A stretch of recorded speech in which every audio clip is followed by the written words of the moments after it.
Hello everyone, नमस्ते। Welcome to profit by India. दोस्तों, आज के वीडियो में हम लोग बात करेंगे कि इन्वेस्टर साइकोलॉजी पे फोकस करेंगे। जिस तरह की गिरावट मार्केट में चल रही है और अक्सर चलती है, whenever there is blood on the street, when there is fear on the street, that is actually the time to buy, ये कहा जाता है। और जैसा हम लोग निफ्टी का लेवल भी देख रहे हैं, निफ्टी क्रूशियल लेवल्स पे सपोर्ट पूरी तरह से लेने की कोशिश कर रहा है। सो ऐसा है ना कि 6 महीने आगे, 6 to 9 months down the line, hindsight में बोलना बहुत आसान है कि अरे यार, उस वक्त गिरावट आई थी, काश हम लोग बाय कर लेते यार, मजा आ जाता। बट जब एक्चुअली वो गिरावट आती है, तब कितने लोगों के पास दम है अपने एसआईपीस को कंटिन्यू रखने का, गिरावट को ध्यान में रख के बाय करने का।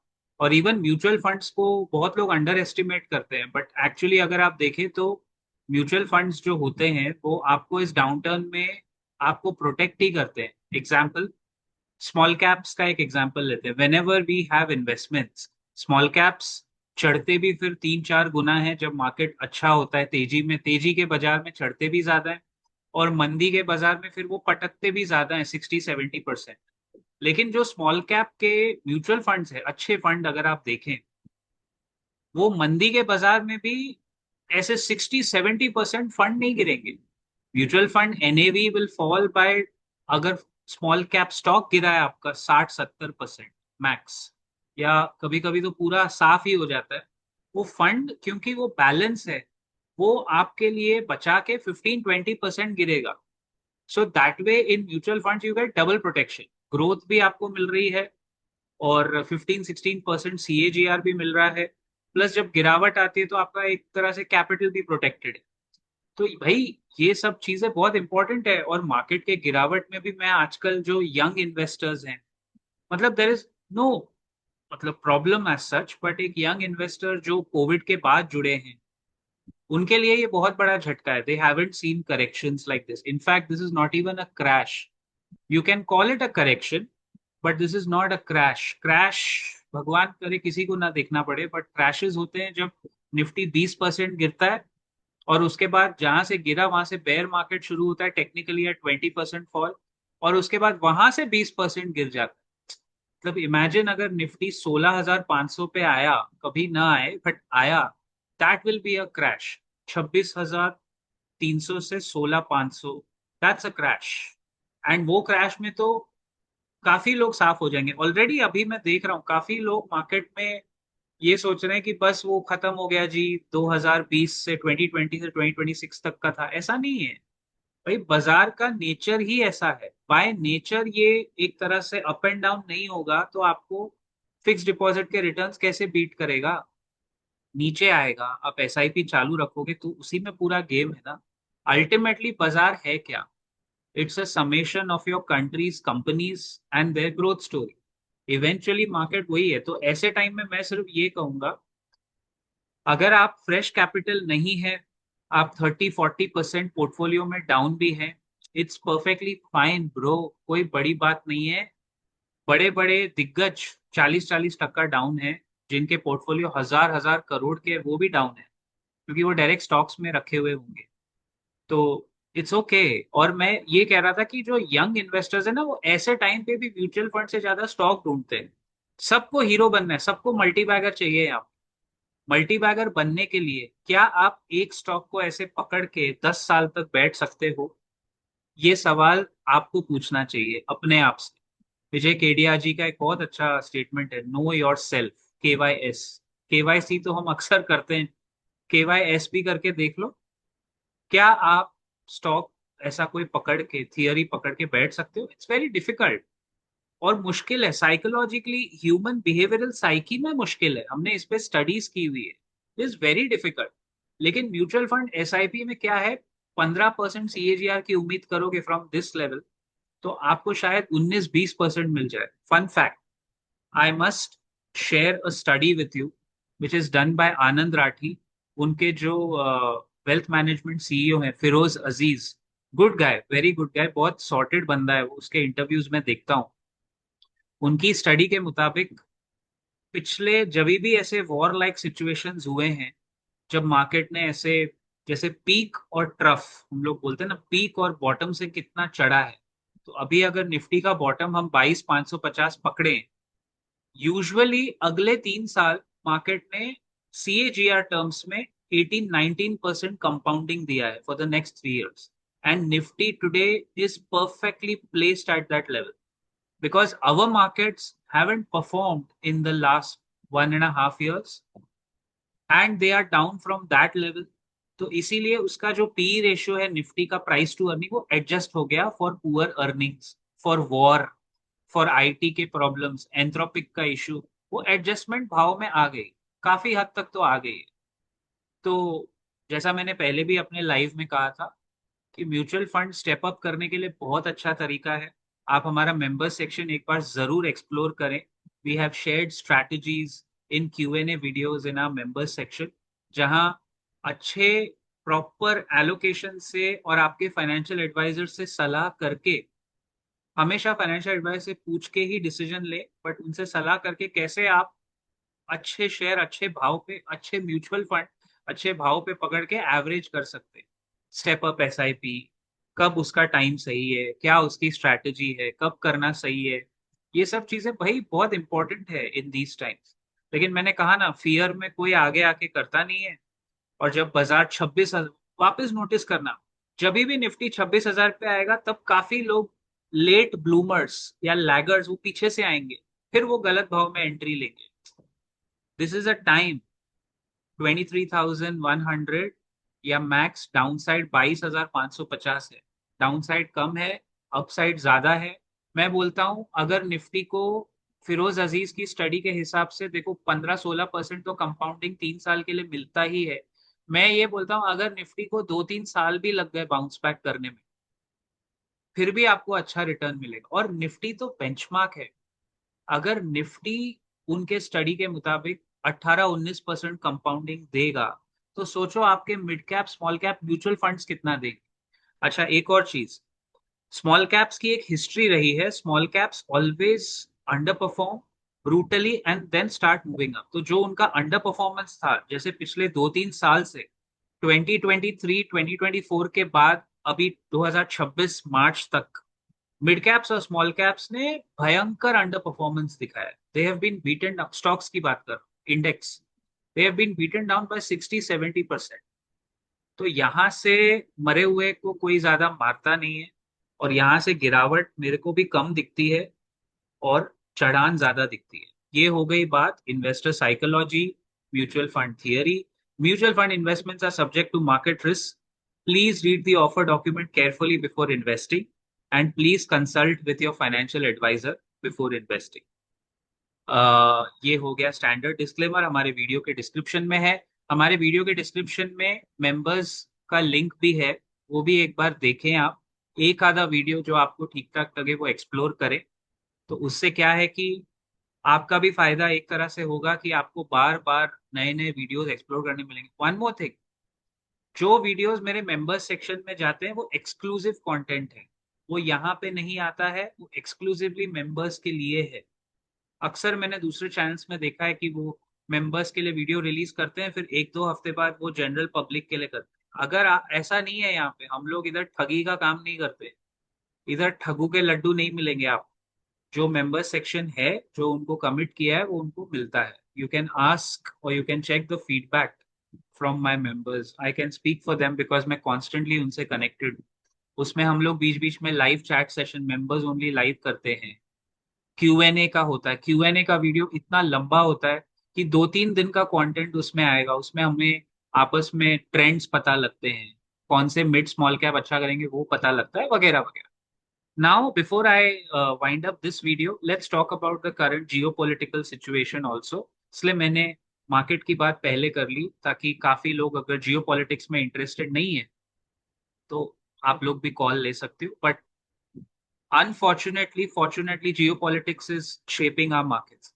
आज सुबह की उड़ती उड़ती ट्रम्प का वो मैं पढ़ के ही ये वीडियो बनाने बैठा। सुबह की खबर ये थी कि इतना इररिस्पॉन्सिबल आदमी, इतना लूनेटिक लाइक बिहेवियर इस आदमी का। और इसका पास्ट भी आप देखोगे, मतलब कैसे अमेरिकन वोटर्स ने इसको सिलेक्ट किया होगा, आई डोंट। अमेरिका के पास दो ही ऑप्शन थे, इधर कुआं उधर खाई। एक तरफ जो बाइडेन, और जिसने इतना, वो इतना कमजोर निकला कि अमेरिकन ने इस लूनेटिक को सिलेक्ट कर लिया, सोचिए। और कमला हैरिस, जिसने एक एक चीज बोली थी, हमें भी लगा था अभी लेडी को कहाँ करेंगे सिलेक्ट, करना चाहिए था वैसे।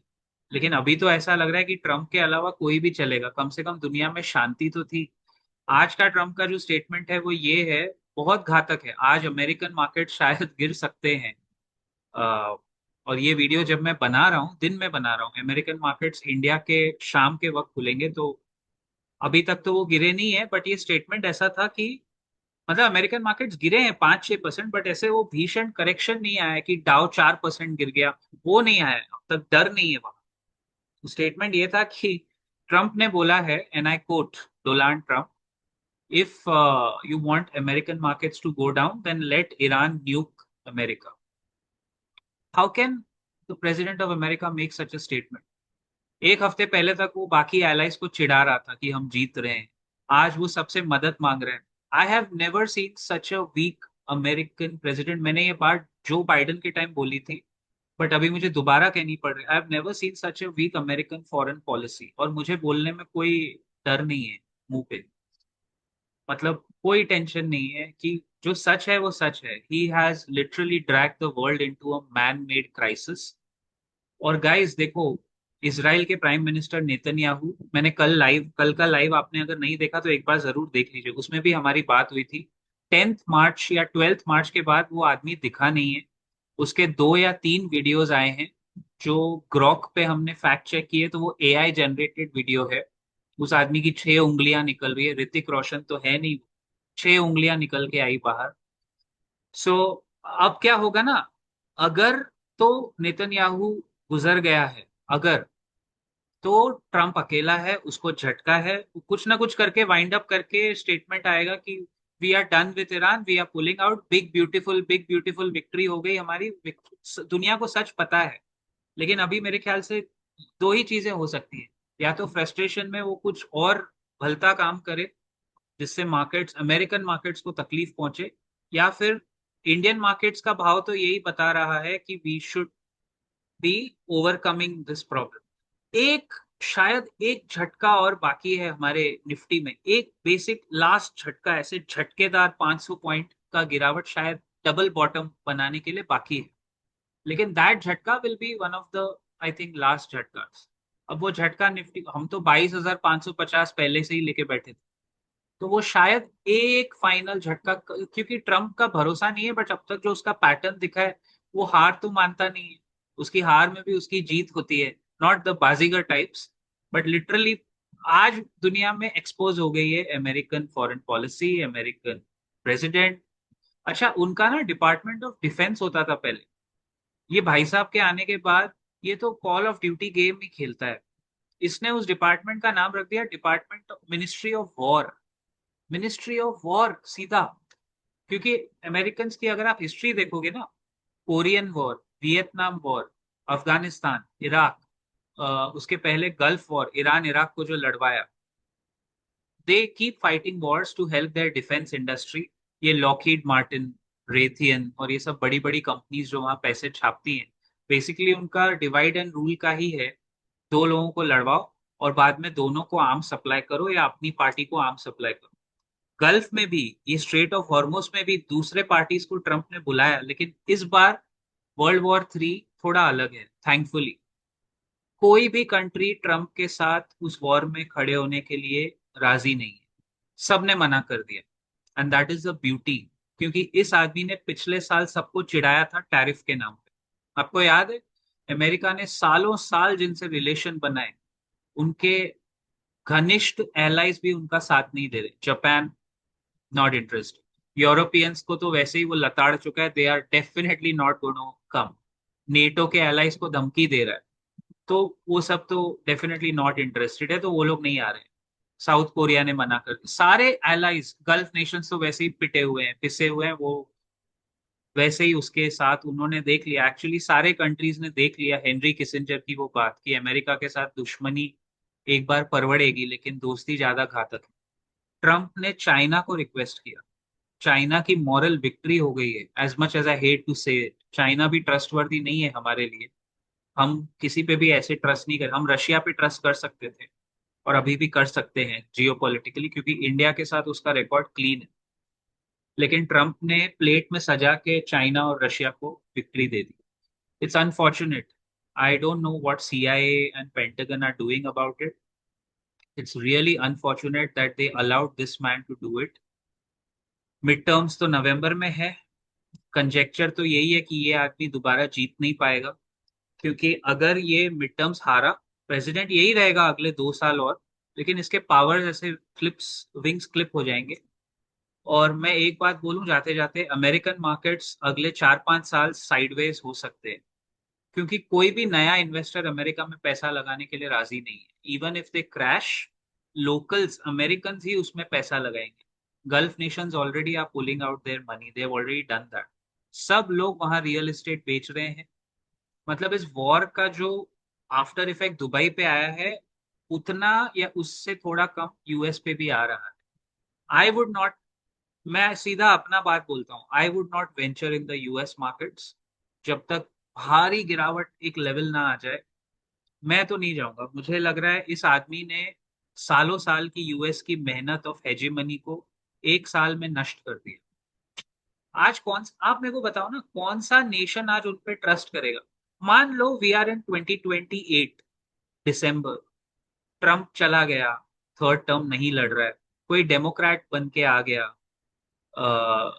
चाहे वो कमला हैरिस हो या कोई और, कोई नया डेमोक्रेट्स ने Dwayne the Rock Johnson, the Rock को खड़ा कर दिया, कर सकते हैं, अच्छा होगा। कोई भी आ गया वहां प्रेसिडेंट बन के, प्रेसिडेंटशिप वहां कोई ऐसा जॉब लगता भी नहीं है अभी। कोई ठीक ठाक भला मानुस, देव मानुस भी आ गया अगर, है ना, कौन है जो अमेरिका को आगे ट्रस्ट करेगा? People have already started making their own. He has made this world into a, जो पहले एक सिस्टम था जिसको हम ग्लोबल वर्ल्ड ऑर्डर बोलते हैं, अभी सब कुछ बायलैटरल हो गया। सारे कंट्रीज आपस में डील कर रहे हैं और यूएस को सब साइडलाइन कर रहे हैं। बाय द वे, ये सब थियरी ऑफ इकोनॉमिक्स में लिखा हुआ था कि जब हेजेमनी टूटती है तो यही तरह के साइंस होते हैं। और सब लोग यूएस को साइडलाइन कर रहे हैं। साइडलाइन मतलब रिस्क है ना। कौन ऐसे सब पॉलिसीज के बाद में अगले प्रेसिडेंट पे कौन भरोसा करे? कोई नहीं करेगा। No country would like to take a chance यार। I mean, come on guys, we have just come out of a bloody pandemic, covid, then Russia Ukraine war, then हमको धकेल दिया गया इस गल्फ के प्रॉब्लम में। and Americans have never won in the Gulf, they have never won in this region। Afghanistan में 20 साल तक जीत नहीं पाए, गल्फ को कभी वो लोग कुछ नहीं कर सकते। और आज गल्फ नेशंस को पता चल गया कि बिकॉज अमेरिका की बेसिस वहां है इसीलिए उन पे अटैक हुआ, दुबई पे अटैक इसीलिए हुआ। अगर वो अमेरिकन बेसिस जो प्रोटेक्शन के लिए थी वो वहां नहीं रखते तो अटैक नहीं होता। Guys, this is a global reset.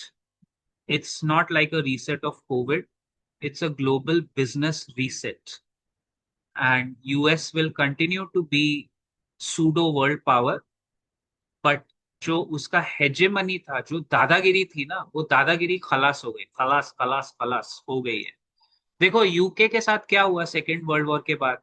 What happened to the last superpower that we had was the British Empire. What's exactly happened to the British Empire? British के साथ क्या हुआ? कंट्री थी ना, खड़ी थी, लेकिन उसकी धीरे धीरे धीरे धीरे वैल्यू ऐसे नीचे गिरती गई। I think it's the same thing happening with the United states of America. वो लोग भी अपने आप में बोलते रहेंगे कि हम विश्व गुरु हैं, जैसे हमारे यहाँ बोलते हैं। अल्टीमेटली वो रहेंगे, यूएस का एक एक एक होल्ड रहेगा, लेकिन वो जो दादागिरी थी ना, खत्म हो गई। ईरान ने एक झटके में रशिया और चाइना के सपोर्ट से यूएस का एक्चुअली देखे तो पर्दाफाश कर दिया। ना उनकी मिलिट्री काम आई, ना वर्ल्ड स्ट्रॉन्गेस्ट नेवी काम आ रही है। उनका प्रेसिडेंट दूसरों को लिटरली भीख मांग रहा है, भीख मांग रहा है, चाइना से भीख मांग रहा है, अपने फोर्सेस भेजो। जापान से, कोरिया से, नॉर्वे से, सब ने मना कर दिया, कोई राजी नहीं है। अरे कौन ट्रस्ट करेगा इस आदमी को यार? एक साल पहले तक चिढ़ा रहा था, ही इज मेंटली रिटार्डेड। इसका एक बहुत अच्छा टर्म था, नार्सिसिज्म है। बट और एक टर्म है जो ये आदमी बेसिकली सफर कर रहा है किसी चीज से, क्योंकि he can not he is not fit to be the president for sure. And by the way, he is not a successful businessman also. उसने बहुत घाटे खाए हैं, लॉसेस खाए हैं. ट्रम्प की मदर का एक वीडियो था जो इंस्टाग्राम पे चल रहा था, if this man is president it will be a disaster. Trump की मम्मी जी, उनकी माता जी ने ये बात बोली है. सोचो. एनीवे गाइस, हमारे मार्केट तो रेजिलिएंट है. आज मुझे लग रहा है जब मैं ये वीडियो सुबह बना रहा हूँ, शाम तक शायद निफ्टी सही क्लोजिंग देगा तो बेटर है. बट अगर निफ्टी सुबह बराबर खुला है, ऊपर खुला है, तो शाम तक बाजार पलट सकता है, because this for now is a sell on rise market. Markets are looking good. But एक फाइनल कटप्पा का वो वार बाकी है. I won't deny that. Thank you so much for being such a wonderful audience. जय हिंद. जय महाराष्ट्र.